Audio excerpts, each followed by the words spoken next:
Have you ever played a game and felt so engaged and wrapped up in it, you dedicate hundreds of hours to it without even realizing? Well, that's no coincidence. Games are designed like that, especially CMS games. In this video, I'm going to be explaining to you why CMS games are so addictive and why so many people dump thousands of hours into them. I'll be looking into what a CMS game actually is, the core aspects of the gameplay, the history of the genre, and the influence it's had.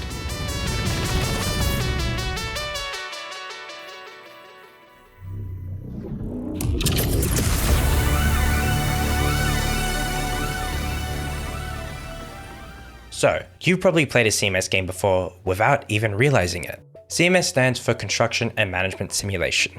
These sorts of games have scientific hooks, targeting your specific brain chemistry for maximum engagement. Games such as Satisfactory, Factorio, the Anno series, and even The Sims. However, you probably recognize them from being in different genres, like automation or city building. Well, those are all subgenres to the CMS genre, and the CMS genre is a subgenre to the sandbox games genre. That's a lot of genres, but that's beside the point. CMS games are where players build, expand, or manage fictional communities, or build with limited resources. They can be very addictive and have hooked players for hundreds, even thousands of hours, and this is done through tapping into brain chemistry, offering frequent reward and a sense of accomplishment. Let me give you an example. Imagine yourself doing chores around the house. You know, the basics. Either washing the dishes or taking out the trash. But once you complete them, you feel accomplished and satisfied with yourself, do you not? Well, that's exactly what CMS games do. CMS games make you do chores. Players end up doing these chores/tasks within something they already love doing, which is playing video games. You're given a task or an objective to complete, and once you complete it, you see instant progress. You see your effort rewarded, and that makes you feel accomplished and satisfied. These games are designed to keep you hooked on doing more and more tasks, thus causing you to sink hours into them. CMS games have specific design that makes them engaging. The gameplay is wrapped up into 3 categories, ranging from economic challenges, goals, and the interface of the game. CMS games are basically big economic puzzles, where every single decision you make will affect you either immediately or in the long term. This invests players into the system because players slowly learn that decisions they make now will affect them both immediately or in the future. Players usually work within constraints, ranging from money, materials, or workforce. Every decision you make will affect that restriction, either allowing you to expand or limit your future decisions. For example, in Anno, if you decide to move an economic building, such as one relating to timber, and make it take longer for those supplies to reach the warehouse, then that will affect your economy and put restrictions on how many buildings you could build at one time.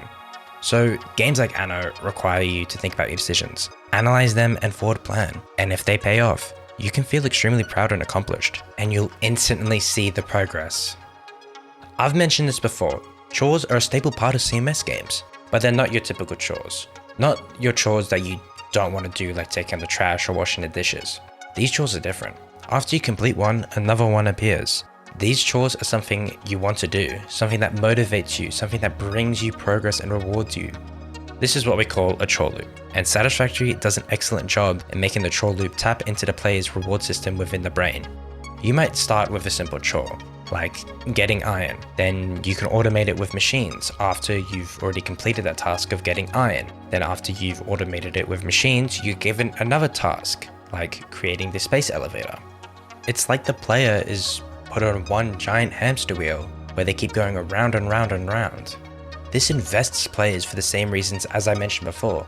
These games target your brain chemistry with a dopamine hit, rewarding you through making you feel accomplished and satisfied. And this is how these games have kept such a strong player base. It is such a simple tactic, yet it is a lethal one. Progress, however, requires time. Players dedicate themselves to a specific task, allocating resources and time without knowing what you'll get in return. But once they complete it, they overcome the worry and fear that the decision might destroy their entire playthrough. Now, this all seems quite obvious once I explain it, but this is how CMS games over the years have mustered up such a dedicated and loyal fan base, through tapping into such a simple yet lethal tactic that targets things that reward you, that make you feel accomplished and satisfied. These games ultimately educate and reward players without players even realizing it. This is why these games are designed around a loop. A unique loop for sure, but a loop where you get given a chore or a task, and you complete it, then you get another one, and you complete it, and then you get another one, and it goes on and on. Alright, that's enough about the economy, but what's the goal of these games?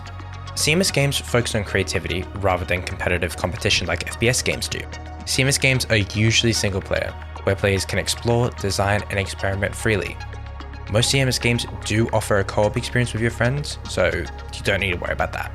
In Satisfactory, your goal isn't to win, but to complete tasks that end up requiring you to make an automated factory to produce increasingly complex components, so you can send that up the space elevator and create a ship to save humanity, especially puppies and kittens, according to Ada.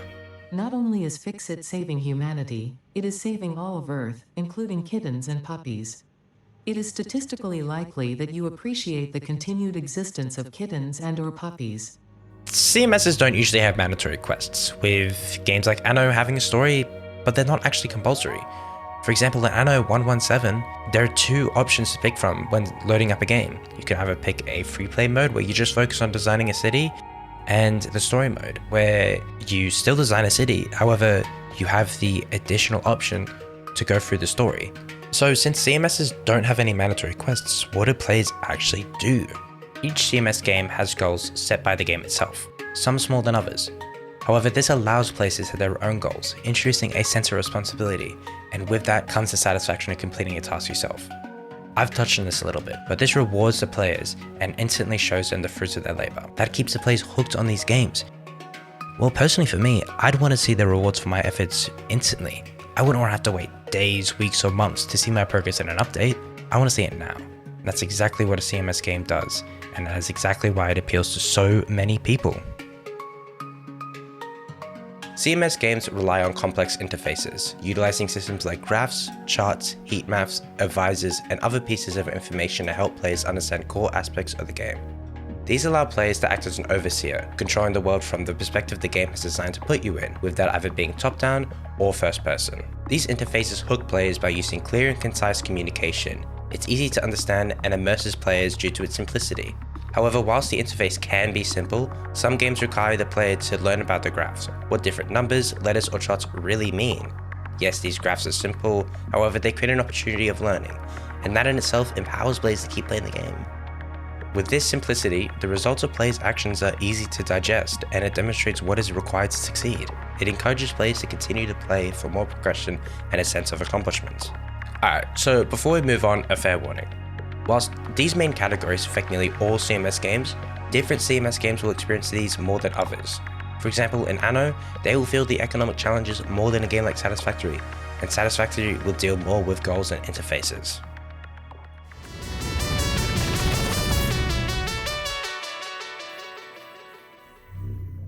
Alright, now we know the gameplay, but we need to get an understanding of where CMS games originated from. The first CMS game was released in 1964, which was called the Sumerian game, which is a text-based early mainframe game. It was an economic simulation game based on the ancient Sumerian city-state of Lagash. It had you focus on collecting resources for different seasons in your city. Further down the track, a game franchise everyone knows was released, called SimCity. Its release in 1989 was considered the first highly successful construction and management simulation.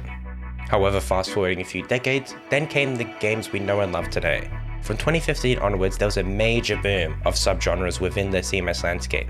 Some of the more popular subgenres included city building and colony/automation simulations. The game City Skylines was published in 2015, and that was very successful. It was a modern renaissance that elevated the craft and polished it. So why was City Skylines actually successful? Well, for the same reasons that CMS games have been successful over the years. Due to tapping into players' brain chemistry, the game's core mechanics being strategic planning and optimization provides a sense of control, triggering a release of dopamine through goal achievement and problem solving, whilst the constant dynamic feedback loop of seeing a city grow and function is a satisfying experience. Furthermore, colony/automation sims flourished, games like Factorio releasing in 2016 and Satisfactory in 2019. These games reshaped the CMS landscape. These became the core games that people recognize from this genre. These sorts of games have booms of players. The design of these games provide constant reward for effort. Players can see tangible progress as their automated systems grow and become more complex, creating a satisfying experience, which in turn taps into the player's brain reward system. These games emphasize on logistics, emergent complexity, survival elements, and merge task constraints with ethical trade-offs. So that's a brief look of the history of CMS games. Throughout the history of CMS games, they have stayed pretty much the same, only with new additions like mixing ideas from different game genres to appeal to a wider audience.